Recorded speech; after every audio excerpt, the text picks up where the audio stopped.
Janine Gutierrez, magkasama na naman Jericho Rosales. Yan guys, tingnan nyo sila. Ayaw na talaga magkahiwalay ng dalawa, no? So yan, kasal na lang yung kulang sa dalawa, kina Janine Gutierrez at Jericho Rosales. So ngayon, nasa Japan sila para sa kanilang vacation.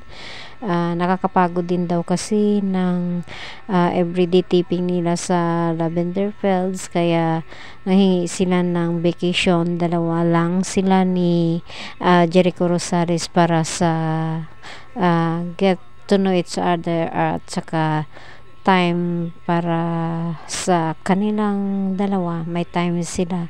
So yan guys, hindi pa nakapag-subscribe, please subscribe my YouTube channel and don't forget click the notification bell para updated always sa aking mga ina-upload na video. Thank you, that's all.